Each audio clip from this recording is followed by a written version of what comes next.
데살로니가전서 5장 16절로 18절 말씀입니다. 우리 석절을 다 같이 함께 읽겠습니다. 항상 기뻐하라, 쉬지 말고 기도하라, 범사에 감사하라. 이것이 그리스도 예수 안에서 너희를 향하신 하나님의 뜻이니라. 아멘. 이 본문의 말씀은 우리 기독교인들 가운데 가장 잘 알려진 그런 유명한 그런 말씀 중에 하나가 아닐까 생각합니다. 그러나 그렇기 때문에 사실 우리가 그냥 넘어가기 쉽고 또 깊이 생각하지 않는 경우가 참 많습니다. 오늘 우리 본문을 통해서 어떻게 하나님께서 주신 은혜를 우리가 더 풍성하게 유지하며 살 것인가 하는 것을 말씀을 통해 우리 함께 나누려고 합니다. 하나님께서는 우리에게 오늘도 은혜 주시기를 원하시는 분이십니다. 그것이 하나님의 소원입니다.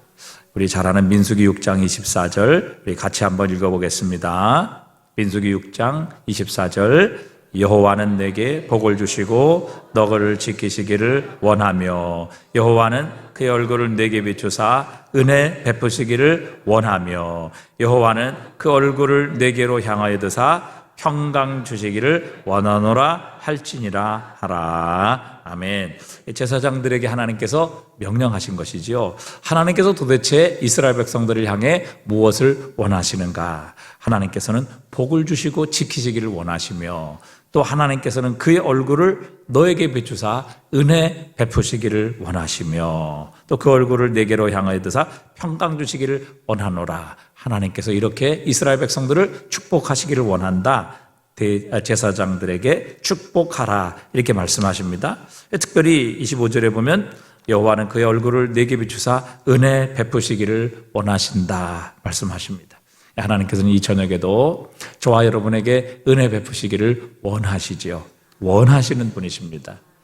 은혜는 하나님께서 주시기 싫어서 못 받는 것이 아니라 하나님은 주시기 원하시는데 우리가 사실 그것을 받고 흘려버리거나 아니면 받을 만한 그릇이 되지 않기 때문에 은혜를 주시지 않는 것이지 하나님께서 주시기 원하지 않으셔서 은혜가 우리에게 없는 것이 아니라는 것입니다. 자, 그런데 하나님께서는 우리에게 은혜를 주시지만 그 은혜를 유지하는 것은 또 다른 차원입니다. 많은 사람들이 한 번 은혜를 받지만 그러나 계속해서 은혜 안에 머무르는 것, 이건 정말 쉽지 않은 것을 보게 됩니다. 하지만 한 번 은혜 받은 것으로 우리의 삶은 잘 변화되지 않습니다. 이것이 계속해서 순환이 이루어져야, 순환이 돼야 우리의 삶에는 비로소 하나님의 놀라운 변화의 역사들이 일어나게 되는 것입니다. 이것을 경제에서도 성공의 플라이휠이라 이렇게 부르고 있습니다. 플라이휠. 엔진에서 이렇게 한 번씩 돌리면 탄성이 붙어서 계속적으로 도는 것을 플라이휠이라 이렇게 부르는데 여러분 경운기 아시죠? 경운기 본 적이 없어요? 경운기 아시죠? 경운기 이렇게 제일 처음에 시동 걸 때 어떻게 겁니까? 네, 해봤어요? 경운기 이렇게 시동을 걸면 제일 처음에 이렇게 돌리잖아, 그렇죠? 근데 한 번 이렇게 땅 돌리면은 엔진에서 펑 소리가 난단 말이죠. 또 계속 돌리면 펑 소리가 나요.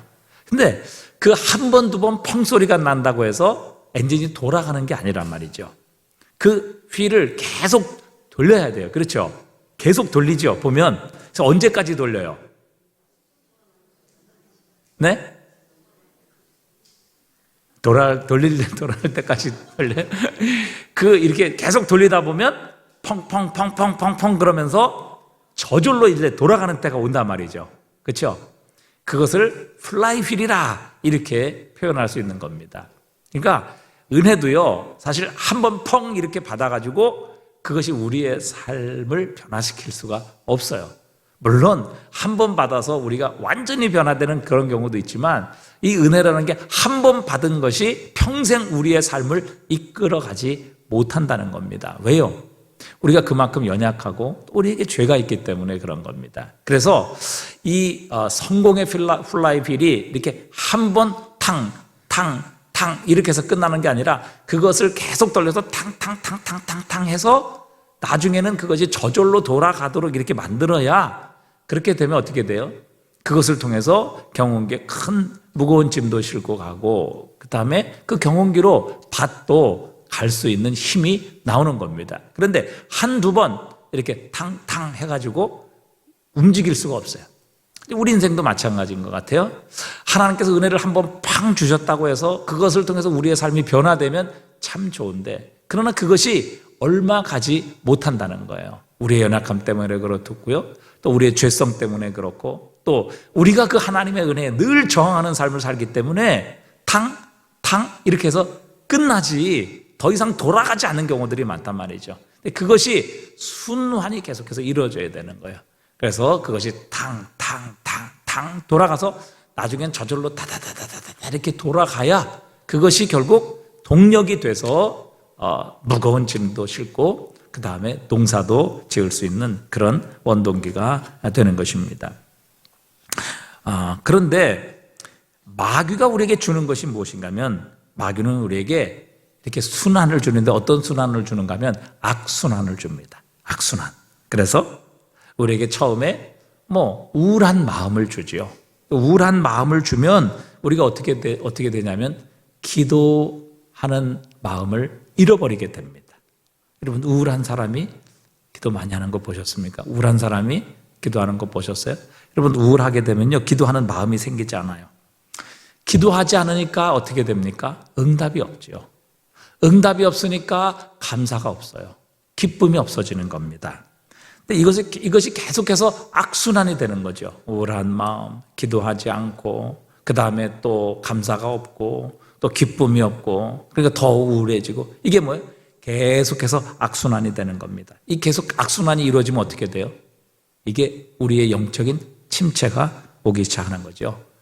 아무 사역도 할 수가 없는 겁니다. 하나님께서 주신 기쁨도, 하나님께서 주신 은사, 모든 능력 하나님께서 주셨음에도 불구하고 아무것도 발휘하지 못하게 되는 겁니다. 이게 바로 마귀가 주는 악순환이에요. 악순환. 그래서 이 악순환의 고리를 우리가 반드시 끊어야 돼요. 어느 시점이든지 감사의 생활, 기도의 생활, 기쁨의 생활을 회복해야 이 악순환이 끊어진다고요. 근데 악순환이 끊어지지 않으면 우리는 이 악순환의 플라이휠이 계속 돌아가게 되고 우리는 영적 침체에 빠지게 되는 겁니다. 그래서 우리의 삶에는 영적인 악순환이 아니라 영적인 선순환이 일어나야 하는 것입니다. 근데 그 출발점이 무엇인가 하면 항상 기뻐하라는 말씀입니다. 우리가 기뻐하게 되면, 그것도 항상 기뻐하게 되면 그 기쁨은 우리를 기도로 인도합니다. 그리고 기도하게 되면 그 기쁨이 유지될 뿐만 아니라 쉬지 않고 기도할 때 우리는 모든 일에 감사하는 삶을 얻게 되는 것입니다. 이렇게 항상 기뻐하고 쉬지 말고 기도하고 범사에 감사하는 삶이 계속해서 돌게 되면 탄력을 받습니다. 그리고 이런 삶이 계속해서 탄력을 받고 선순환이 이루어지게 되면 그것이 우리의 삶의 태도가 되는 겁니다. 그래서 여러분, 우리가 변화된다는 것은 우리의 태도가 바뀐다는 얘기거든요. 하나님을 향한 태도, 세상을 향한 태도, 물질을 향한 태도, 우리가 바뀐다는 건 이 태도가 바뀐다는 거예요. 한 번 은혜 받아서 태도가 바뀌면 좋지만 우리가 그렇게 잘 되지 않거든요. 그런데 이 선순환이 계속해서 이루어지면 바로 우리의 삶의 태도가 바뀌고 자세가 바뀌면 그게 뭐냐면 그릇이 되는 겁니다. 그릇이 되면 하나님께서 은혜 주시기를 원하시기 때문에 그 은혜가 우리의 삶에 담기게 되는 것이죠. 그 은혜가 우리의 삶에 유지되는 겁니다. 그렇게 될 때 진정한 축복의 삶이 우리에게 회복되는 것이죠. 그래서 하나님께서는 이것이 우리의 삶의 선순환이 되기를 원하세요. 그래서 오늘 본문의 부사를 보면 하나님께서는 기도하라, 기뻐하라, 기도하라, 감사하라, 이렇게 그냥 단순하게 말씀하지 않으시고요. 여기 부사가 굉장히 중요하죠. 제일 처음에 어떻게 기뻐하라고 그래요? 항상 기뻐하라고 그래요. 항상. 그러니까 한 번, 두 번 기뻐하는 게 아니라 항상 기뻐하라. 그 다음에 두 번째는 어떻게 기도해요? 쉬지 말고 기도하라. 기도를 한두 번에 끝내는 것이 아니라 쉬지 말고 기도하라. 마지막 세 번째, 감사하라. 어떻게 감사해요? 범사에 모든 일에 감사하라. 그래서 이것이 계속적으로 선순환이 되면 우리의 태도가 바뀝니다. 여러분, 사람이 태도가 바뀌면요, 그 사람의 변화를 우리는 느낄 수 있습니다. 근데 여러분, 은혜를 많이 받고 큰 은혜를 받았다고 하는데 그 사람을 가만히 보면 전혀 변화가 이루어지지 않은 사람이 있어요. 왜 그러냐면 은혜를 받긴 받았는데 그 사람의 태도는 바뀌지 않는 거예요.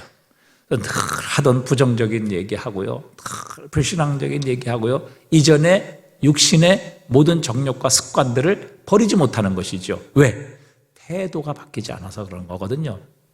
그래서 하나님께서는 항상 기뻐하고 쉬지 말고 기도하고 범사에 감사하면 이것이 계속적으로 선순환이 이루어져서 이것이 플라이휠처럼 계속 돌게 되면 바로 거기에서 우리의 태도와 자세가 변화되고, 그렇게 되면 사람들이 보기에, 하나님께서 보시기에 이 사람이 바뀌었구나라는 것을 우리가 경험하고 느낄 수 있게 되는 것입니다.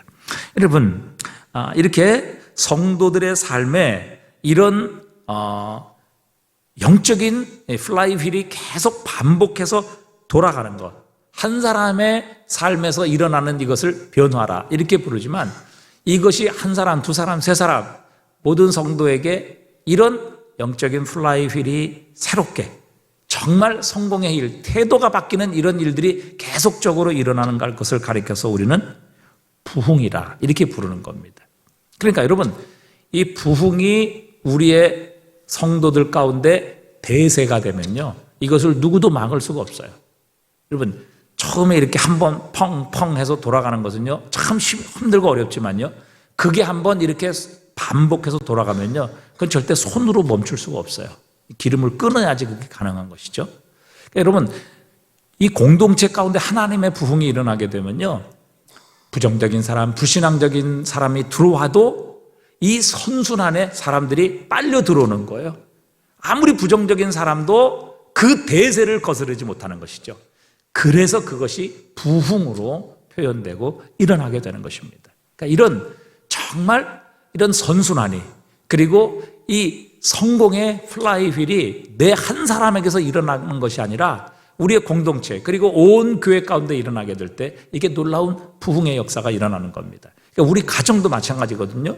내 한 사람의 그런 선순환이 계속해서 일어나게 되면 이것이 우리의 가정의 구성원들에게도 영향력을 미칩니다. 내 남편에게도 영향력이 미쳐지고 내 자녀에게도 영향력이 미쳐져서 그들에게도 이 놀라운 선순환이 회복되기 시작할 때 그 가정에 부흥의 역사가 일어나는 것이죠. 그리고 그 부흥의 역사가 일어나면 그 대세를 거스릴 수 있는 사람이 어느 누구도 없는 겁니다. 부정적인 생각을 가져도 그 부정적인 생각으로 결코 그 대세를 거스를 수가 없는 것이죠. 이게 부흥의 역사예요. 부흥의 능력입니다. 저항할 수가 없는 것이죠. 그래서 거기에는 모든 들어오는 사람들이 다 빨려 들어가게 되고 이 하나님의 놀라운 선순환의 역사를 우리 모두가 경험하게 되는 것입니다. 자, 그래서 오늘 이 성공의 플라이휠, 정말 이 하나님의 축복의 선순환이 우리에게 어떻게 일어나는가, 어떻게 일어날 수 있는가 우리가 함께 살펴보려고 합니다. 먼저 첫 번째, 오늘 본문에서 항상 기뻐하라 이렇게 말씀하셨어요. 여러분, 이 기뻐하라는 명령이거든요. 근데 이 기뻐하는 것은 자발적으로 일어나는 감정이지 뭐 억지로 한다고 되는 것이 아닙니다. 웃기지도 않는데 웃어요, 여러분, 이렇게 명령한다면 이게 얼마나 이게 어색한 일입니까? 얼마나 난처한 일이에요? 그래서 여기에서 중요한 것은 항상 기뻐하라는 말씀입니다. 항상, 부사지요. 예수 안 믿는 사람들도요, 좋은 일이 일어나면 기뻐합니다. 자녀들 좋은 대학 들어가고 또 좋은 직장에 취직되고 또 자신이 원하는 것이 이루어지면 기뻐해요. 그런데 항상 기뻐하라는 말은 좋은 날이건 힘든 날이건 상관없이 상황을 초월하여 기뻐하라는 말씀이죠. 이건 보통 힘든 일이 아닙니다. 세상 사람은 할 수 없는 거예요. 잘 나갈 때 기뻐하는 것 쉽습니다. 그러나 여러분, 실패할 때 기뻐할 수 있어요? 병들었을 때 기뻐할 수 있습니까? 힘든 날에 기뻐할 수 있습니까? 여러분, 이건 참으로 힘든 일입니다. 그런데 주님께서는 항상 기뻐하라 이렇게 명령하십니다. 잘 될 때나 못 될 때나 항상 기뻐하는 것, 이건 인간의 힘으로는 불가능합니다. 오직 믿음의 힘으로 성령의 능력으로만 가능한 것입니다. 항상 기뻐하라는 말씀은 억지로, 기쁘지도 않은데 억지로 위선적으로 가식으로 기뻐하는 것처럼 보여라, 이렇게 쇼를 하라는 말씀이 아닙니다. 여러분, 항상 기뻐할 수 있는 것은 모든 상황 속에 숨겨진 우리가 모르는 하나님의 축복을 보라는 것입니다. 여러분, 우리의 눈으로 보기에는 당장 이것이 실패고 안 좋은 상황이고 또 고난의 상황처럼 보일지라도 여러분, 모든 상황 속에는 하나님의 축복의 뜻이 담겨 있습니다. 하나님께서는요, 고난을 우리에게 허락하셔도 그 고난을 통해서 우리를 유익하게 하시는 하나님의 뜻이 그 속에 담겨 있습니다. 예를 들어 우리가 다니엘이 메대의 다리오 왕 때 그를 시기하던 모든 대신들의 모함으로 다리오 외에 어떤 신에게 기도하게 되면 사자 굴속에 넣도록 왕의 조서를 받습니다. 그럼에도 불구하고 다니엘은 예루살렘을 향하여 창문을 열어놓고 전에 하던 대로 하루 3번씩 무릎을 꿇고 하나님께 감사 기도를 드리지요. 모든 사람이 보도록 한 것입니다. 다리오 왕은 다니엘을 참 아꼈습니다.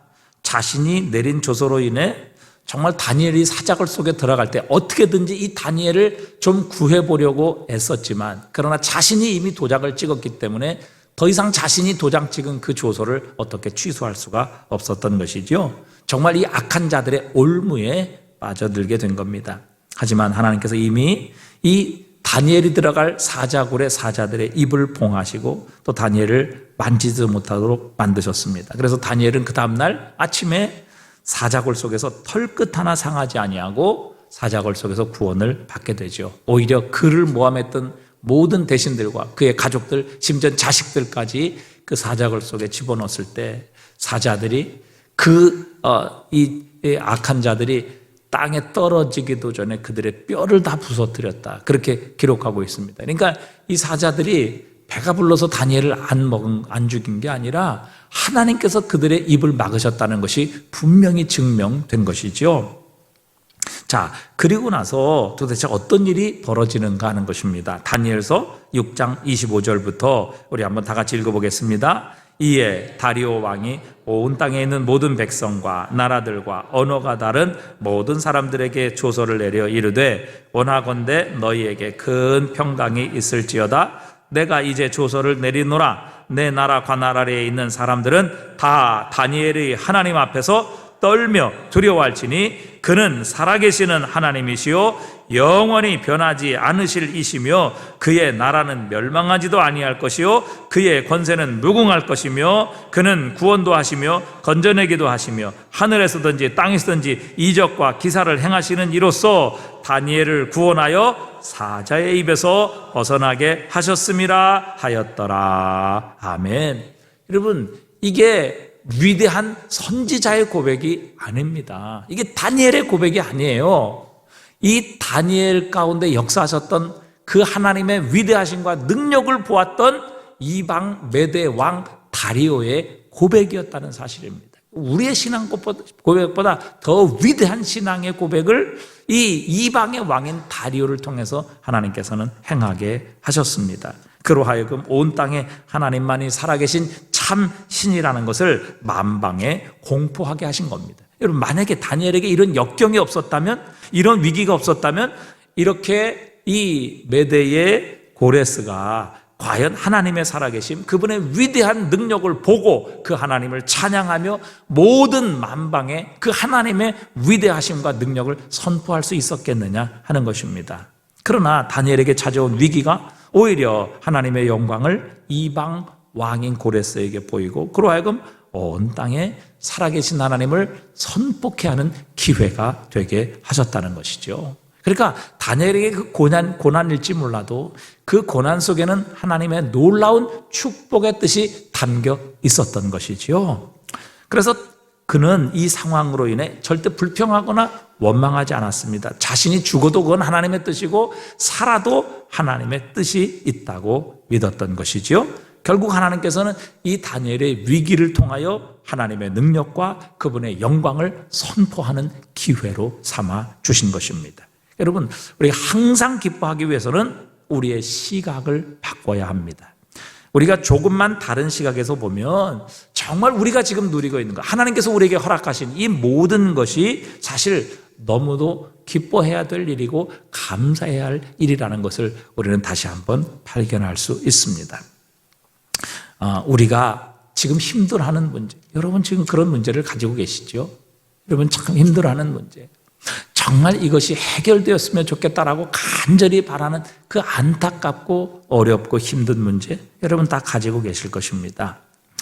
그러나 우리가 힘들어하는 문제를 오히려 부러워하는 사람들도 많다는 것을 여러분 알고 계십니까? 군인교회에서 목회하시는 한 목사님이 이런 간증을 하십니다. 신병교육대에 어느 교회의 찬양팀이 위문 공연을 왔습니다. 신병교육대는 군대 갈 나이가 돼서 억지로 군대에 끌려와서 힘든 훈련을 받다가 힘들어서 지치고 가장 불만이 많을 때가 바로 이 훈련소 때입니다. 그런데 이 훈련소를 찾은 찬양팀 멤버 중에 뇌성마비 청년이 있었습니다. 그런데 신병들 앞에서 땀을 뻘뻘 흘리며 이 찬양을 하고 있었어요. 그리고 그 찬양을 마친 청년이 마이크를 잡고 더듬더듬 한마디씩 내뱉기 시작했습니다. 여러분, 뇌성마비 말 잘 못하잖아요. 그 뇌성마비 청년이 그렇게 말하는 겁니다. 여러분 힘드시지요? 하지만 잘 참으세요. 저는 여러분처럼 군대 가고 싶지만 군대를 갈 수가 없습니다. 그렇게 얘기를 했어요. 순간 신병교육대 위문 공연장이 아주 숙연해졌다고 합니다. 왜 군대 와서 고생을 해야 되는지, 왜 난 좀 더 편한 곳으로 배치받지 못했는지, 인생이 참 불공평하다고 생각했던 청년들에게 군대 가고 싶어도 가지 못하는 뇌성마비 청년이 있다는 사실이 그들의 가슴을 찡하게 때렸던 것입니다. 여러분, 요즘 우리 대한민국 참 살기 힘들다고 비판합니다. 불평, 불만 늘어놓는 젊은이들이 얼마나 많은지 알 수 없습니다. 하지만 그런 젊은이들이 욕하는 이 헬조선, 대한민국, 여러분 한 번만 들어와서 사는 것이 소원인 탈북자들이 있습니다. 정말 대한민국 땅에 한 번 발을 들여놓기 위해 목숨을 건 사람들이죠. 제3세계 난민들도 있고요. 여러분, 제3세계 국가에서는 우리 한국에 들어와서 취직하고 일하는 것, 그것이 일평생의 소원인 사람들. 그래서 제3세계는요, 대학 졸업하고 대학원 졸업하고 박사학위를 가진 사람들이 우리나라 이 일꾼으로 이제 자원을 해서 한국어를 배우고 시험을 쳐서 우리 한국에 일꾼으로 들어오는 분들이 얼마나 많은지 알 수 없습니다. 우리나라로 붙잡혀와서 감옥살이하는 이 소말리아 해적들, 여러분 형기가 끝나도 가난과 폭력이 난무하는 소말리아로 돌아가기보다는 차라리 이 대한민국의 감옥에서 계속해서 살고 싶다고 그렇게 하소연을 하고 있습니다. 여러분, 우리는 바로 그런 대한민국에 살면서 이 대한민국을 불평하고 원망하고 살 때가 얼마나 많이 있습니까? 여러분, 세상은 항상 현실이 진흙탕처럼 힘들다고 생각하지만 우리 안에 계신 성령님께서는 그 진흙탕 안에 숨겨놓으신 하나님의 진주를 보게 하십니다. 창세기 50장 20절에 보니까 이 요셉이 그렇게 고백하죠. 당신들은 나를 헤아려 하였으나 하나님은 그것을 손으로 바꾸사 오늘과 같이 많은 백성의 생명을 구원하게 하시려 하셨나니, 그렇게 말합니다.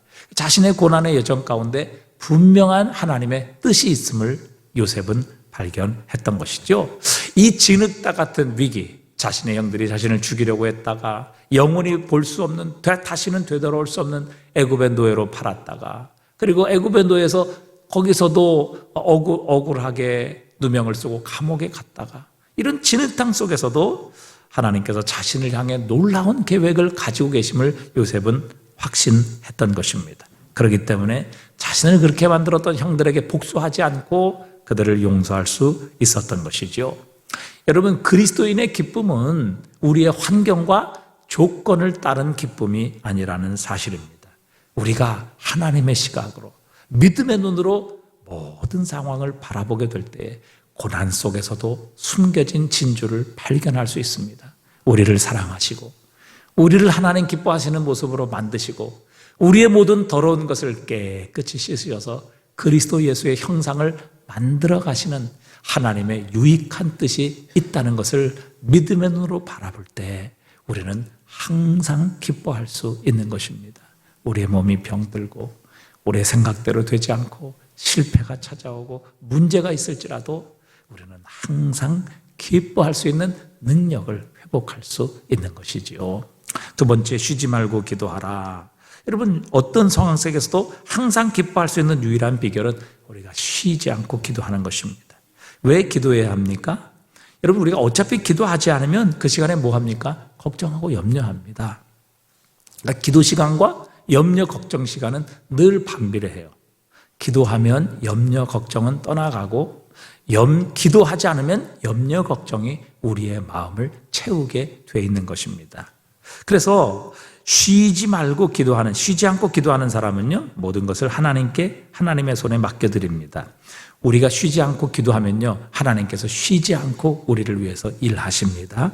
이사야서 62장 6절입니다. 우리 함께 읽어봅니다. 예루살렘이여, 내가 너의 성벽 위에 파수꾼을 세우고 그들로 하여금 주야로 계속 잠잠하지 않게 하였느니라. 너희 여호와로 기억하시게 하는 자들아, 너희는 쉬지 말며 또 여호와께서 예루살렘을 세워 세상에서 찬송을 받게 하시기까지 그로 쉬지 못하시게 하라. 아멘. 여러분, 이 파수꾼들이 쉬지 않고 하나님을 여호와로 기억하게 할 때에 하나님께서도 쉬지 않고 일하시겠다, 그렇게 말씀하고 계십니다. 여러분, 우리가 기도를 멈추면 마귀가 활기차게 일하기 시작합니다. 근데 이 마귀를 묶을 수 있는 것은 우리의 기도밖에는 없는 것입니다. 근데 왜 성경은 열심히 기도하라 이렇게 말씀하지 않고 쉬지 말고 기도하라 이렇게 말씀하셨을까 하는 것입니다. 여러분, 운동 경기에도 보면 이렇게 흐름이라는 것이 있습니다. 그러니까 이기고 있을 때는요, 어떻게든지 그 흐름을 놓치지 말고 유지해야 됩니다. 끝까지 밀고 나가야 이깁니다. 근데 지고 있을 때는요, 그 상대방의 흐름을 끊어놔야 됩니다. 그래야 그 승리의 흐름이 지속되지 않을 수 있기 때문이죠. 그래서 여러분, 왜 이렇게 농구 경기나 배구 경기나 축구 경기 이런 거 할 때 보면 늘 감독이 타임을 요구하잖아요. 타임.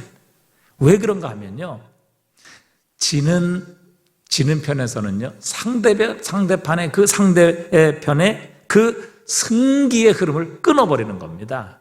그래서 더 이상 그 승리의 흐름이 지속되지 못하도록 끊는 의미에서 휴식, 타임을 요청하는 것이죠. 여러분, 영적 세계도 마찬가지입니다. 기도를 쉬지 말고 하라 이렇게 말씀하시는 것은 영적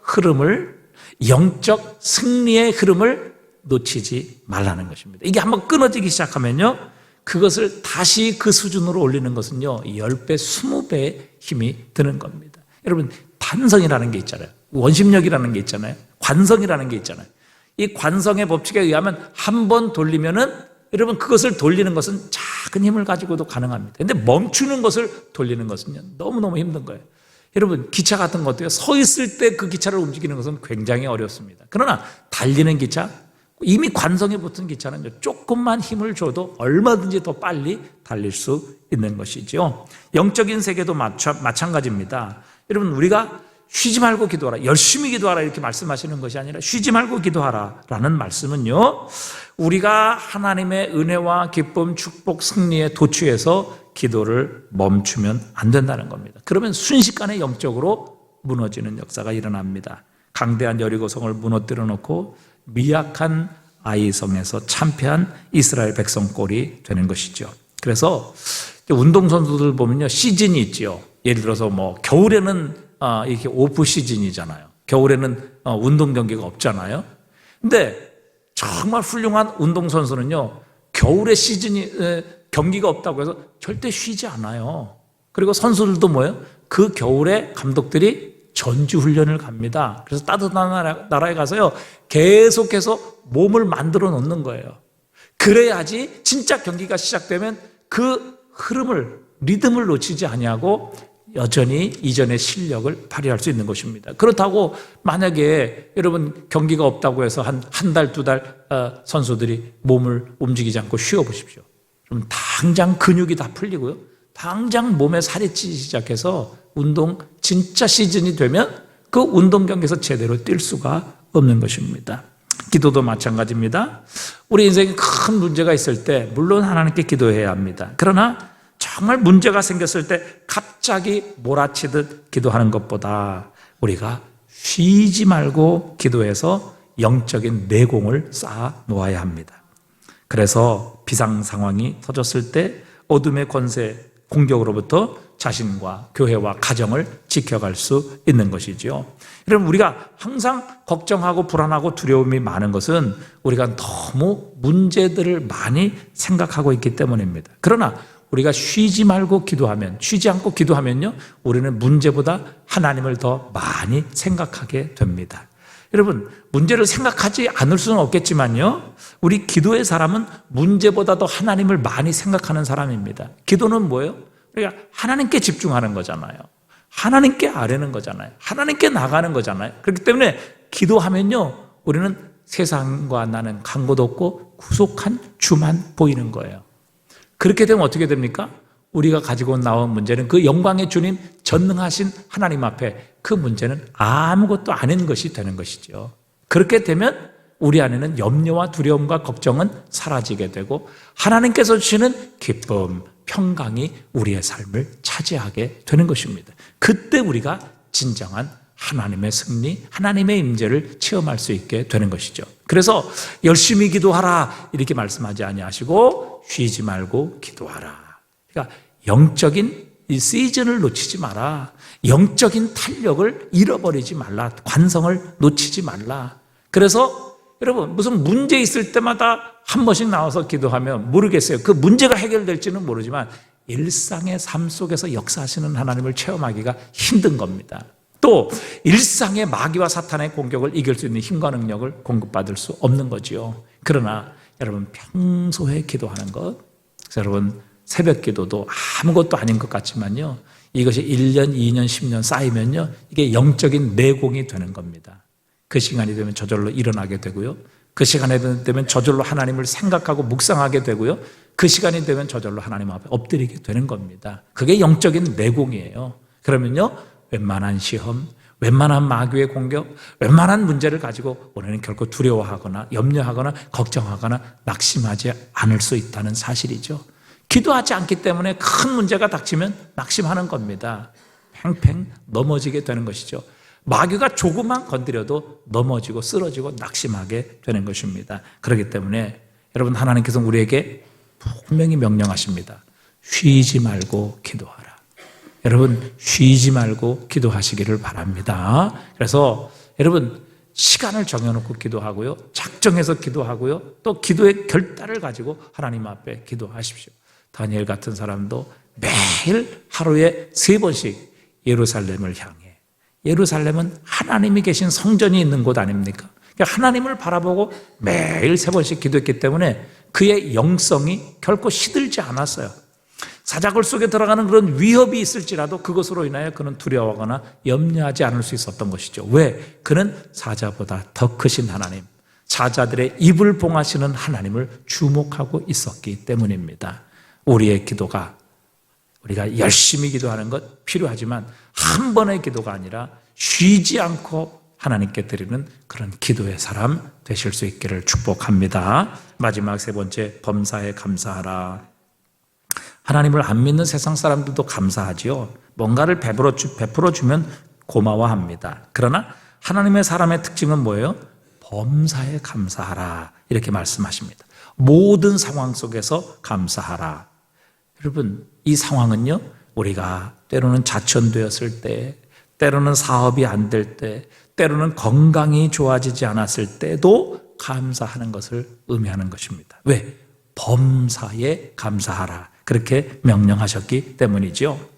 모든 사건이 우연히 일어나는 것이 아님을, 이 모든 역사의 주관자가 하나님이심임을, 하나님은 절대 실수하지 아니하시고 또 하나님의 허락 없이는 어떤 것도 일어날 수 없다는 믿음을 갖게 될 때에 우리는 범사에 감사할 수 있는 것입니다. 그러니까 하나님을 향한 믿음, 하나님을 어떤 분으로 믿느냐 하는 것이 우리가 범사에 감사할 수 있는 능력을 결정하는 겁니다. 여러분, 감사는 세 시제로 표현할 수 있습니다. 먼저 첫째, 현재 진행형이죠. 범사에 감사한다는 것은 내게 지금 일어나고 있는 모든 일 속에서 하나님이 역사하고 계신다는 것을 인정하는 겁니다. 지금 일어나는 모든 일들, 여러분 지금 만나고 있는 모든 사람들, 지금 읽고 있는 하나님의 말씀, 또 지금 일어나고 있는 모든 하나하나의 사건들 속에 하나님이 간섭하시고 하나님이 역사하시고 하나님이 허락하셨으며 하나님께서 만나게 하셨다, 읽게 하셨다, 듣게 하셨다, 보게 하셨다. 여러분, 그 하나님의 주권과 하나님의 역사를 인정할 때 우리는 범사에 감사할 수 있는 것입니다. 감사는 나의 현재 이 순간을 하나님의 선물로 우리가 받아들일 기에 하나님을 향해 감사하는 것이죠. 여러분, 이 감사는 놀라운 능력이 있는 것 같아요. 정말 마음이 힘들고 우울하고 어렵고 정말 염려와 걱정이 있을 때요, 감사하면, 하나님께 감사하면요, 가장 먼저 바뀌는 것이 나의 마음입니다. 나의 마음이에요. 여러분, 감사해 보십시오. 지금도 여러분 가지고 있는 어려움이 있을 거예요. 그것 때문에 여러분 짓눌려 있을 수도 있어요. 그것 때문에 여러분 걱정과 염려가 여러분의 마음과 생각을 지금 지배할 수도 있어요. 그런데 여러분, 하나님께 감사해 보십시오. 지금 현재 이 모든 건 하나님의 허락 없이 이루어지지 않으며 하나님께서 나에게 주신 선물이요, 나를 유익하게 하시기 위한 하나님의 분명한 뜻과 섭리가 있다는 것을 믿고 감사하면요, 내 마음이 밝아지기 시작합니다.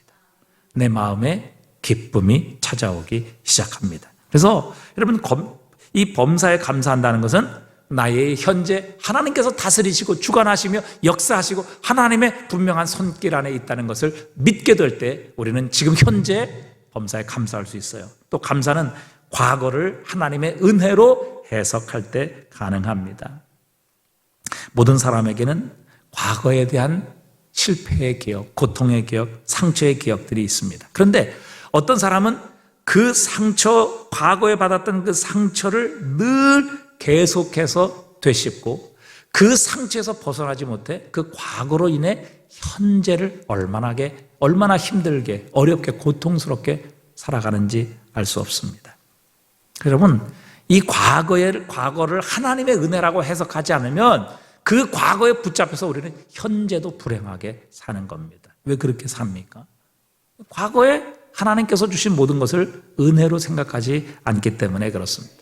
저는 과거에 어렸을 때 너무너무 사실 경제적으로 참 고생을 했습니다. 너무 어려움을 많이 겪었어요. 정말 쌀이 없어서 굶는 이런 여러 가지 어려움도 많았고요. 정말 너무너무 힘들었어요. 그런데 지금 와서 보니까 그게 하나님의 은혜였어요. 정말 하나님께서 그런 길로, 그런 상황을 맞이하게 하지 않으셨다면 저는 결코 하나님의 사람이 될 수도 없었을 것이고 하나님을 이렇게 섬기는 사람이 되지 않았을 것입니다. 육체의 욕심을 따라 안목의 정욕, 육신의 정욕, 이생의 자랑을 따라 살아가는 정말 세속적인 사람이 되었을 것이고 하나님을 부인하고 하나님을 떠나는 그런 삶을 살았을 것이 분명합니다. 그런데 하나님께서 그 고난을 통해서 다른 곳으로 가지 못하도록 만드셨고요, 그 고난을 통해서 아무것도 하지 못하도록 만드셨어요. 그 고난을 통해서 오직 한 길만 갈 수 있도록 하나님께서 그 길만을 열어주셨다고요. 그렇기 때문에 이 부족하고 못난 죄인이 하나님 앞에 주의 복음을 전하는 목회자가 될 수 있었던 겁니다. 그러니까 여러분, 과거를 하나님의 은혜로 우리가 해석하게 될 때 지금 현재의 삶에서 우리는 하나님께 범사에 감사할 수 있습니다. 과거에 하나님께서 그 모든 것 속에서 나에게 은혜를 베푸셨기에 내가 지금 여기에 있다. 그 과거를 은혜로 해석하게 되면 우리는 범사에 감사할 수 있는 것이지요. 모든 일이 하나님의 섭리였음을 우리는 인정하는 것입니다. 우리의 아픈 과거의 기억들도 지금 이 순간 하나님께서 나를 여기에 이런 모습으로 세우시고 나를 구원하시기 위한 하나님의 놀라운 섭리였다. 하나님의 뜻과 계획과 사랑의 하나님의 과정이었다. 이렇게 우리가 해석하고 믿을 때 우리는 범사에 감사할 수 있습니다. 그렇게 되면요, 우리는 영적으로 과거에 대해서도 자유로울 수 있습니다. 과거에서 벗어날 수 있는 것이죠. 왜? 그 과거가 하나님의 은혜라고 생각하니까 과거에 더 이상 붙잡혀 살지 않아요. 오히려 그 과거로 인하여 우리는 하나님께 감사하고 하나님께서 지금 나와 같은 모습, 지금 여기에 나를 세워주신 그 놀라운 은혜를 감사하며 살아갈 수 있는 능력이 주어지게 되는 것입니다. 자, 감사는 현재 나에게 주어진 모든 것, 과거에 나에게 일어났던 모든 것, 하나님의 은혜여 섭리였음을 분명하게 깨달을 때 할 수 있고, 그 다음에 마지막은 이 감사는 또 미래지향적입니다. 여러분, 성경에서 감사를 이야기할 때는요, 의외로 아직 이루어지지 않은 것에 미래를 향한 감사가 참 많아요. 하나님께서 그렇게 해 주실 것을 믿고 감사하는 것이죠. 우리가 대표적인 게 뭐예요? 예수님께서 오병이어의 기적을 행하실 때요, 하나님께서 오병이어의 놀라운 기적을 행하셔서 그 물고기 2마리 보리도 5개로 장정만 5,000명을 먹이고 나서 12광주리가 남는 놀라운 기적을 행하신 후에 하나님 이 놀라운 기적을 행하셔서 참 감사합니다, 이런 위대한 역사를 우리에게 행하셔서 감사합니다, 이렇게 감사하지 않으셨다고요. 오병이어를 가지시고 하늘을 우러러 축사하셨다. Give thanks. 하나님께 감사를 드렸다. 그리고 나서 주님께서는 그 떡을 떼어 주시도록 하셨습니다. 그때에 그 어린아이의 작은 도시락 하나가 장정만 5,000명을 먹이고도 배불리 먹고 12광주리가 남게 되는 놀라운 기적을 행하셨다는 사실이죠. 그러니까 여러분, 이것은 하나님께서 놀라운 기적을 행하셔서가 아니라 모든 것을 이루실 하나님께 먼저 감사를 드렸을 때 일어난 기적입니다. 그런 의미에서 여러분, 감사합니다라는 것은 우리의 믿음의 선포입니다. 아직 다가오지 않은 축복의 미래를 우리가 미리 당겨오는 것이지요. 이미 다 된 다음에 감사하는 것은 과학이지 믿음이 아니지 않습니까? 그래서 여러분, 특히 우리의 자녀들을 위해서 기도할 때 하나님 앞에 감사하며 기도하십시오. 하나님, 이 아이가 장차 하나님의 놀라운 위대한 그릇으로 쓰임받을 것을 감사합니다, 이렇게 믿음으로 선포하며 감사하며 기도하면 그 기도대로 하나님께서 우리의 기도를 들으신 대로 우리의 믿음대로 내 믿음대로 될지어다, 그렇게 선포하시는 주님의 역사가 우리와 우리의 자녀들의 삶에 일어나게 하실 겁니다. 그래서 감사는 과거, 현재뿐만 아니라 미래를 향한 믿음의 선포이기도 합니다. 그래서 우리가 항상 기뻐하고 쉬지 말고 기도하며 범사에 감사하는 삶이 한 번으로 끝나는 것이 아니라, 자, 여러분, 우리가 이 말씀 얼마나 잘 압니까? 여러분, 이 말씀 보면 우리 가운데서 기억 못 하시는 분 한 분도 없어요. 그러나 정말 중요한 건 여러분, 이렇게 항상 살고 계시느냐 하는 겁니다. 여러분, 항상 기뻐하십니까? 여러분, 쉬지 않고 기도하십니까? 범사에 감사하십니까? 알지만 그렇게 못하잖아요. 하나님께서 이 말씀을 통해서 우리의 삶이 지속적으로 반복되기를 원하십니다. 이 말씀이 승리의, 성공의 플라이휠로 계속적으로 돌아가기를 원하신다고요. 오늘 이 말씀 한 번 듣고, 아, 그래, 감사해야지, 쉬지 말고 기도해야지, 또 항상 기뻐해야지, 이러고 나서 돌아가면서 열받아가지고 화내고 말이죠. 또 왜 내 환경은 이러냐, 왜 하나님께서 이런 건 나에게 주셨냐, 이러면 이렇게 원망하고 불평하고 아무 능력이 없는 거예요. 이것이 뭐예요? 우리의 삶에 지속적으로 반복될 때 성공의 플라이휠처럼, 정말 이 경운기의 원동기처럼 여러분, 팡 하고 끝내버리면 돌아가지 않아요. 아무런 일도 일어나지 않아요. 그러나 팡 돌아가서 결국엔 그것이 저절로 돌아가는 순간, 다다다다다다 돌아가는 순간, 여러분, 거기에 무거운 경운기에 여러분 무거운 짐도 싣고 가고, 그게 얼마나 힘이 센지 알아요? 땅도 다 갈아버리는, 그래서 지나간 곳은 옥토가 되는 이런 역사가 일어날 수 있단 말이죠. 그러니까 여러분, 우리가 항상 기뻐하고 쉬지 말고 기도하고 범사에 감사하는 것, 여러분 지금 이거 한 번 말씀을 들어서 되는 게 아니란 말이죠. 이것이 뭐예요?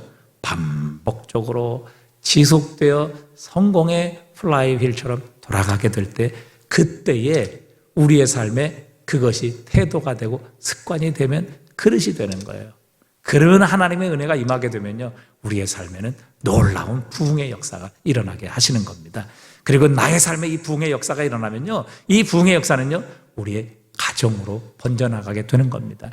그리고 우리의 공동체와 교회 안으로 이것이 한 사람, 두 사람, 세 사람, 네 사람, 이렇게 해서 계속적으로 이 성공의 휠이 돌아가기 시작하면요, 이 플라이 휠이 돌아가기 시작하면요, 이건 대세를 거스를 수가 없는 겁니다. 그게 바로 부흥이에요. 부흥.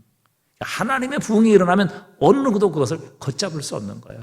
그 대세를 막을 수 없는 거예요. 오히려 그것을 거스르는 사람들이 거기에 빨려 들어가서 함께 하나님의 부흥의 역사를 체험하게 되는 것이죠. 자, 여러분, 오늘 우리가 항상 기뻐하라, 쉬지 말고 기도하라, 범사에 감사하라, 이것이 한번 오늘 들은 말씀으로 끝나는 것이 아니라 이것이 계속해서 정말 그 경운기의 원동기처럼 한 번 펑, 그리고 이제 더 이상 돌아가지 않는, 두 번 펑, 그리고 돌아가지 않는 이런 모습이 아니라 그것을 계속 돌려서 나중에는 펑펑펑펑펑펑펑, 나중에는 그것이 저절로 그냥 막 돌아가가지고 그것을 통해서 정말 무거운 짐도, 우리에게 주신 이 엄청난 사명도 감당하고, 또 우리가 가는 그곳에 정말 돌짝밭 같은 가시밭 같은 모든 길들이 다 갈아지고 엎어져서 옥토가 되는 그런 역사가 일어날 수 있도록 하나님께서 우리 모두를 축복해 주시기를 바랍니다. 이것이 개인의 삶에, 우리 공동체의 삶에 일어나는 것을 가리켜서 우리가 부흥이라 이렇게 부르는 것입니다. 성공의 플라이 휠이 오늘 내 안에 한 번으로 끝나는 것이 아니라 계속해서 돌아가는 것처럼, 계속해서 돌아가게 될 때 비로소 우리의 삶에 하나님의 놀라운 구체적인 변화의 역사가 일어나게 하시는 것처럼 오늘도 우리가 항상 기뻐하고 쉬지 말고 기도하고 범사에 감사하는, 그래서 이 부사가 중요해요. 항상, 그 다음에 쉬지 말고 범사에, 이 부사가 뭐예요? 계속 반복적인 것을 의미하는 거잖아요. 항상 반복적인 것을 의미하는 거예요. 그 다음에 쉬지 말고, 반복이에요. 반복. 그 다음에 범사, 모든 일에 이게 반복이거든요. 이런 반복의 역사가 계속적으로 일어나면 이게 탄력을 받게 되고, 그게 뭐예요? 대세가 되는 것입니다. 그렇게 될 때 그 대세를 막을 수 있는 사람이 없어요. 하나님께서 놀라운 부흥의 역사를 저와 여러분에게, 그리고 오늘 이 자리에 참석하셔서 이 하나님의 말씀을 듣는 모든 성도들에게 임하실 수 있기를 축복합니다. 그래서 우리가 정말 이 성공의 플라이 휠이 다시 한번 새롭게 우리를 통해 돌아갈 수 있는 역사가 일어날 수 있기를 주님의 이름으로 축복합니다.